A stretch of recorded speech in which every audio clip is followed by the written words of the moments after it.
Alrighty, welcome back, everybody.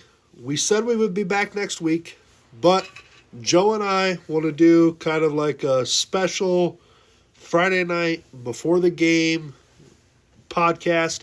It won't be very long, just like a little short snippet of, kind of more detailing in the Iowa State game tomorrow. Also, we might touch on a few other things really quickly, but not super long, straight to the point, just kind of doing a little thing here on the fly. Yeah, just give you guys a little bit extra, a little bit of a treat, Maybe a little update, since we recorded the last one, and some things that we've learned since then. So, Joe, let's get into it. I do have good news for you. I think Nico's going to play for UCLA this week. And some somewhat good news, bad news for you. Another very highly thought about individual has also taken UCLA this week, but only in the points. Not to win outright. He's taken them plus the 25.5. Are you still feeling confident in your win, or do you want to change it to just the points? I'm a man of my word. I'm sticking to it. I think UCLA is going to win against Indiana. All right, you heard it here. Joe's going to stick with UCLA. I'm sticking with it. I gave out my triple threat, and I'm cementing it in right now. That's what it's staying at. All right. Well, hopefully they're going to need Nico as close to 100% as he can be. Hopefully he will be. I don't know the extent of his injury. It was just he did get injured last week. It was somewhat in the air whether he was going to play this week, but he is supposed to play. So we just wanted to give you that part of the news. Going into Iowa State BYU tomorrow. Joe, I was listening to a few BYU podcasts today. BYU's coming in high. They think they got this thing wrapped up. They think they're going to win. Well, I mean, if you're their fan, you see your number 11 team, you're undefeated overall and in the Big 12. You're going against a team who not 100% healthy, down a lot of big defensive players. And you're also coming off of 2 road losses, one against a very good Cincinnati team and the other against a mediocre Colorado team, I would say. So as BYU, you're feeling pretty good going into this. There's a lot of factors I don't think they take into account. One, you're coming into Jack Trice Stadium, one of the hardest stadiums to play in college football. And you're also going against an Iowa State team who's hungry for a win. Needs a win. Needs a win, yeah. Needs a win, hungry for a win. And because this win, let's be honest, this game in general sets up the rest of the season. Sets the tone for the rest of the season. Whether, against Arizona State, Kansas, whoever else we play, sets the tone for all those games. Yeah, I agree. And just a quick off-topic thing here real quick. If you guys are listening to this and you hear anything in the background, like kind of out of sorts besides me and Joe, we are currently renovating the podcast room right now. We finally got some funds coming in from our sponsors, okay? And we're getting our room, renovated right now. We're going to have top-notch, amenities that are given to us. Well, that were paid for by me, but gonna be nice. So if you're hearing anything in the background besides me and Joe, we're sorry for that, but it is because we are renovating the Final Whistle podcast room at the time that we're recording this video. Yeah, shout out to all of our sponsors for the lovely donations and giving us a chance to really elevate this podcast. I know we haven't been in this game very long, but we're looking to stay for a long time. So yeah, and our sponsors believe in us wholeheartedly. They do. Just Toast especially. The toasting experts. If you need any toast toasted, hit up Just Toast. Yep, they're excellent. I mean, I don't think I've ever had a better piece of toast. Absolutely. All right, hopping back in with the BYU Iowa State thing. BYU, yes, they should be confident. We have injuries on the Iowa State side. That's what they're confident in. We're banged up in the backfield. We're just banged up on defense in general. That's what they're looking to expose. They're looking to expose our backfield, as any team right now should, against Iowa State. We're down at least 2 corners. might be a third.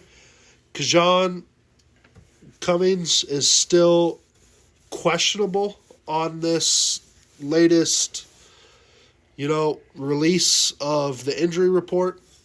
We'll see if he plays. I don't know. Questionable is questionable. We'll see what happens. So we could be down 3 quarters again. So we'll see what happens with that. But that's where the teams are going to look to take advantage of Iowa State. The other thing that they're going to look to take advantage of, if Dominic Orange is out of this game tomorrow, you can count on the run game happening with BYU.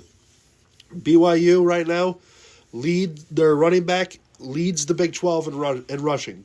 He's very good. He's a very good running back.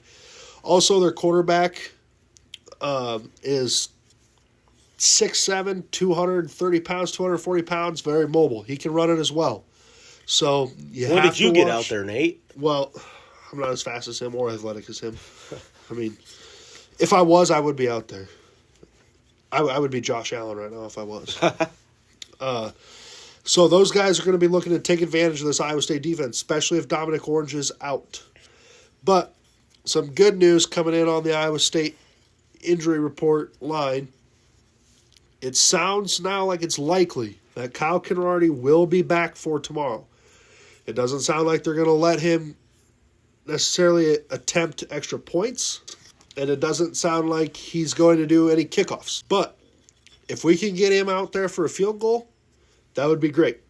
Sounds like, the 35, 40-yard range is where they want to stay with his field goals. They don't want to necessarily cause a re-injure due to an extra point, due to a kickoff, which I'm okay with. If we can just keep it to field goals, that at least gives us a fighting chance again to stay in these games. Also, as expected, Carson Hansen will be back. He will be fully healthy. Joe, do you want to know a crazy stat? Yeah, let's hear it. The crazy stat that I have is that when Iowa State is without Carson Hansen, we are 2-4. When Iowa State has Carson Hansen, we're 14-1. That's a crazy stat. Yes. Carson Hansen, he's just a winner. So that will be really good to get Carson Hansen back. That gives me hope going into tomorrow. Yep. Man is a beast. I think having him back's big. Kinrarty will be big for, even if it's just field goals, means we won't have to punt on the 28-yard line. Which I trust the lineman or whoever else did the kicking, the tail end of that Colorado game to do the kickoffs and extra points. I trust that. It's just those field goals. If we get in those positions where we can even attempt those field goals, then I have confidence in Kinrarty, even with him being not fully healthy, probably. But I feel like he's a good enough kicker where you can trust him to make those. Yeah, and I mean, anything is going to be better than our 300-pound lineman that we're going to run out there on the field to try to kick field goals at this point. So, I mean, at that point, we have to have Kinrarty back. Be really happy if we don't. There's still a chance. They're saying likely. There is still a chance that he's not back tomorrow, okay? If he's not back tomorrow, I would look for him to be back for the Arizona State game. It sounds like the absolute latest he would be back is Kansas, okay? So he is coming back this season. Earlier on, it was rumored it could be a season-long injury, so I think we should be happy that we're getting him back for this game and not necessarily disappointed if we don't, okay? Yeah. I think we should all be really happy, but don't, throw a chair across the room if he's not back tomorrow. At least he's going to be back this season yet, okay? So, a few things I wanted to touch on there with that. Rocco just sounds like this week he's been confident. I think he's back and ready to go. He just kind of said, over the bye week he just needed to get back to himself, playing more open, playing more free, having more fun out on the field. That's what you like to hear from your quarterback. You don't like it when your quarterback's tight, trying to make every play by themselves. You have a team for a reason. He needs to use his guys. So if he can get back to playing more open, more free, I think that gives Iowa State a really good chance. And Iowa State, like I said earlier in the week, coming off the last bye week, that offense was really high-powered coming out of that bye week against Arizona. And a lot of people were nervous about that Arizona game, and Iowa State just came out and totally hammered on Arizona. BYU is a much better team than Arizona, so we'll see what happens, but you also got to remember at the same time, like we've said, BYU is going to be on the road in this game. I like our spot.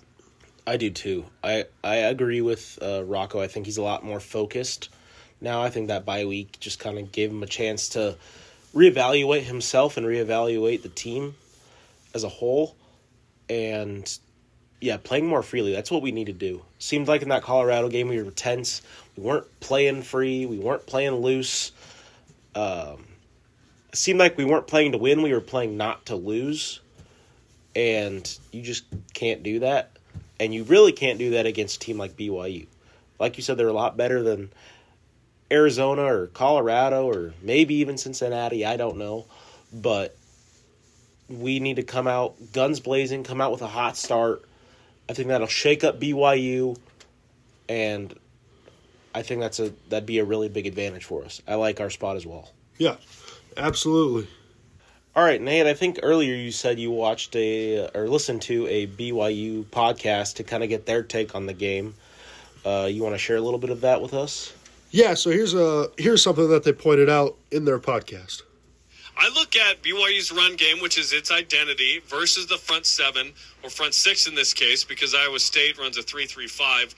BYU 10th in rushing offense in the country at 233 a game. Iowa State 64th in rushing defense. That's how BYU won last week. They were able to run the ball, and there will be running lanes. This defense for Iowa State has only given up 400-plus one time all year, Shep. It was against Cincinnati. Make it twice now with BYU going 400-plus on Saturday. So, like I said, BYU is very confident in the fact that they're going to be able to run the ball in Iowa State. And if Dominic Orange is out of this game, I think they will have success at it. It is very nerve-wracking because us as Iowa State fans, we know the last however many years, we do terribly against heavy running teams. We do terribly against running quarterbacks. And I think with this game, if you're the defensive coordinator, you need to look at this and say, okay, this is a game we have to win to help the trajectory of the rest of our season. Let's rush more than 3. It won't happen. But when we do, good things happen, right? Yeah, good but I don't think happen. we necessarily need to rush 3 to stop the run. Rushing more than 3 is more to affect the passer in that situation.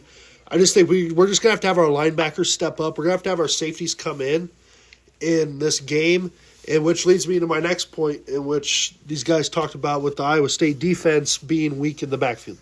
And I think this BYU offense is going to have plenty of opportunities to score on the Cyclone defense. They are really banged up, and you've been able to see during the 2-game losing streak teams been able to score on them. Cincinnati, probably the biggest culprit in that in terms of being able to put up points. And as you mentioned, you kind of put them up early and had this cushion throughout the entire game. But I think we've seen what the blueprint is for this BYU offense.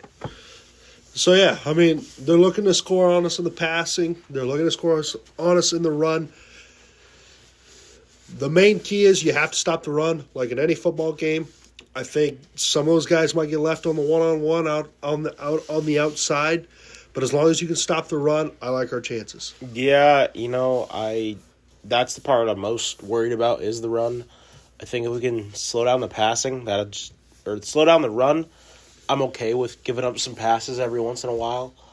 But if they start getting that running game going, it's going to be a rough game. Yeah, and we'd like to shout out BYU Sports Nation for the audio there and some good insights there as far as on the BYU side that we're able to bring to the pod. So shout out to BYU Sports Nation. Yeah, absolutely. So, yeah, I don't know if we're going to do this every Friday. This is just kind of a thing that we decided to do tonight. Yeah, spur of the moment, try to give you guys just a little bit of extra, update. Yep, and 2:30 kickoff tomorrow in Ames. And as always, cheer for the Cyclones and go Clones. Yep, roll Clones.